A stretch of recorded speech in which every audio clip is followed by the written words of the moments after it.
अस्सलाम वालेकुम dear students.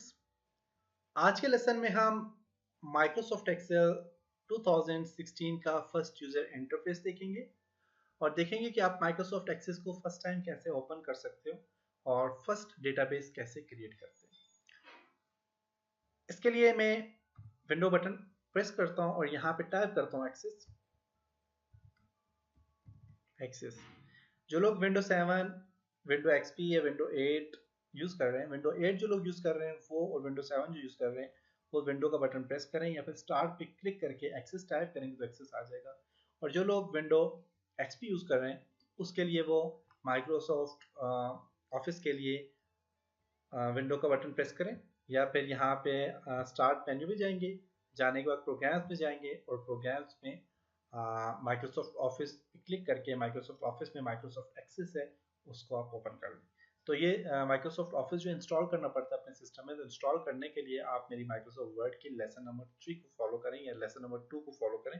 I think 2 या 3 इन दोनों में से किसी एक लेसन में मैंने कंप्लीट डाउनलोड और इंस्टॉलेशन प्रोसेस बताया हुआ है माइक्रोसॉफ्ट ऑफिस का, तो आप वो जरूर देखें। तो मैं यहाँ पे क्लिक करता हूँ और टाइप करता हूँ एक्सेस 2016 और एंटर करता हूँ तो माइक्रोसॉफ्ट एक्सेस मेरे पास यहाँ पे ओपन होते हैं। माइक्रोसॉफ्ट एक्सेस में आपके पास यहाँ पे कुछ टेम्पलेट्स दिए हुए होते हैं। आपके पास ब्लैंक डेस्कटॉप आपके पास डेटाबेस है। तो डेस्कटॉप डेटाबेस के बाद आपके पास कस्टम वेब ऐप है और इसके अलावा स्टूडेंट्स और इसके अलावा ट्रैकिंग, कॉन्टेक्ट अस, यहाँ पे काफी सारे आपके पास टेम्पलेट्स दिए हुए हैं। आप यहाँ से अगर कोई भी टेम्पलेट्स, किसी भी टेम्पलेट्स पे काम करना चाहते हैं तो आप किसी भी टेम्पलेट्स को सिलेक्ट करके आप क्रिएट पे क्लिक करेंगे या फिर डाउनलोड का ऑप्शन देगा। आप जैसे कि टास्क मैनेजमेंट टेम्पलेट्स, मैं इस पर क्लिक करता हूँ और यहाँ पे क्रिएट पे क्लिक करूँगा और नेम देना है अपने, फाइल नेम आप दे दें। यहाँ पे फाइल नेम देने के बाद आपने जस्ट क्रिएट पे क्लिक करना है, तो क्रिएट पे क्लिक करता हूँ मैं, तो ये डाउनलोड हो रहा है। डाउनलोड होने के बाद देखिए तो आपके पास यहाँ पे टेम्पलेट्स वाला आ जाएगा, तो आप इसी टेम्पलेट्स के ऊपर काम कर सकते हैं। देखिए तो ये बना बनाया आपके पास एक टेम्पलेट्स है, कॉन्टेक्ट डिटेल है, देख सकते हैं।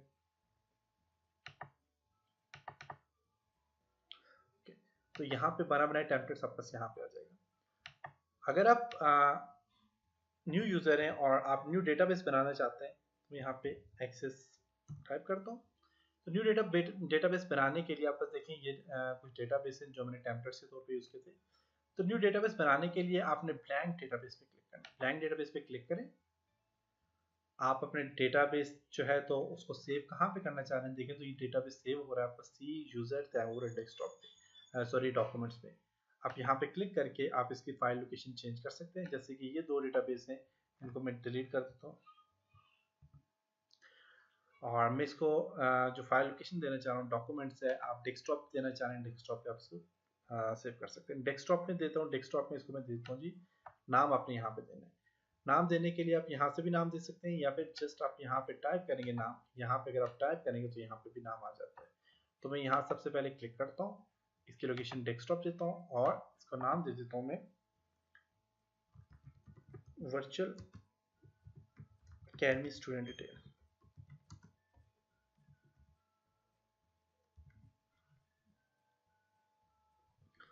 Okay, virtual academy student detail, location क्या है, सी यूजर तैमूर एंड डेस्कटॉप। तो डेस्कटॉप में आप इसे क्रिएट पे क्लिक करें तो आपके पास देखें तो फर्स्ट आपके पास डेटाबेस क्रिएट हो चुका है। अब यहाँ पे अगर आप देखें तो आपके पास यहाँ पे ऑल एक्सेस ऑब्जेक्ट्स यहाँ पे आ जाते हैं। क्विक एक्सेस टूल बार है, टाइटल बार है, डिफरेंट मेन्यू है, होम, क्रिएट, एक्सटर्नल डेटा, आपके पास मेन्यू बार आ जाती है। हर एक मेन्यू के साथ एक प्रॉपर्टी ओपन होती है, जैसे कि होम के साथ क्लिपबोर्ड, आपके पास होम के साथ एक कंप्लीट प्रॉपर्टी है और हर प्रॉपर्टी के अंदर डिफरेंट किस्म के टैब्स होते हैं, जैसे कि व्यू का टैब्स आ जाता है, क्लिपबोर्ड का टैब आ जाता है, सॉर्ट एंड फिल्टर का टैब आ गया, रिकॉर्ड्स का टैब आ गया, फाइंड का टैब आ गया और टेक्स्ट फॉर्मेटिंग का टैब यहाँ पे आ गया। इसी तरह क्रिएट में जाए तो क्रिएट के में यहाँ पे देखें कि डिफरेंट किस्म के टैब आ जाते हैं। एक्सटर्नल डेटा पे क्लिक करें तो एक्सटर्नल डेटा के टैब्स आ जाएंगे। तो यहाँ पे डिफरेंट किस्म के टैब है। डेटाबेस पे क्लिक करें, डेटाबेस के टैब आ जाएंगे, फील्ड है, टेबल है, तो यहाँ पे आपस टैब आ जाते हैं। होम पे क्लिक करेंगे तो होम के टैब आ जाएंगे। तो ये जो आपके पास एरिया, इसको आप जो है तो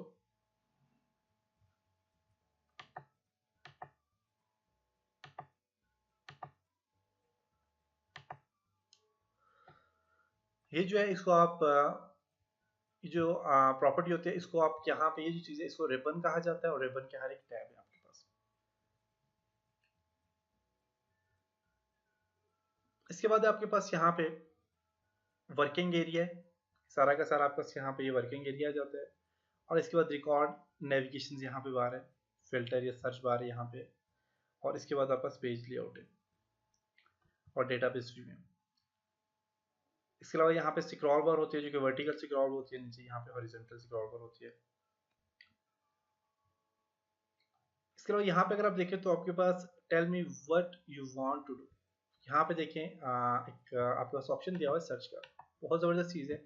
इस पे क्या है कि अगर आप फॉर एग्जांपल फिल्टर के बारे में कुछ जानना चाहते हैं तो आप फिल्टर टाइप करेंगे तो फिल्टर से रिलेटेड देखें auto filter, toggle filter, clear all sorts, और फिल्टर से रिलेटेड यहाँ पे आ गया। इस आप फॉर एग्जांपल डिज़ाइन से रिलेटेड देखना चाह रहे हैं, डिज़ाइन लिखें, form design, report design, table design, query and client report design. ये देखें यहाँ पे काफ़ी सारे डिज़ाइन ऑप्शन यहाँ पे आ गए। आप यहाँ से डिज़ाइन के ऑप्शन भी दे सकते हैं और यहाँ पे सर्च कर सकते हैं। कोई भी चीज़ आपने सर्च करनी है तो आप यहाँ से सर्च कर सकते हैं। इसके अलावा यहाँ पे आपके पास मिनिमाइज, मैक्सिमाइज या रिस्टोर का बटन है और क्लोज का बटन है यहाँ पे। तो ये था जी आपका माइक्रोसॉफ्ट एक्सेस का लेसन नंबर 2।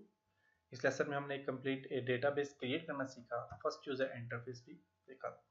तो इन चलो नेक्स्ट लेसन में हम माइक्रोसॉफ्ट एक्सेस में देखेंगे कि आप टेबल कैसे क्रिएट करते हैं, टेबल क्रिएट करने का क्या तरीकाकार है, उसके ऊपर डिस्कस करेंगे। तब तक अपना बहुत सारा ख्याल रखिएगा, अपनी दुआ में याद रखिएगा। खुदा हाफिज़।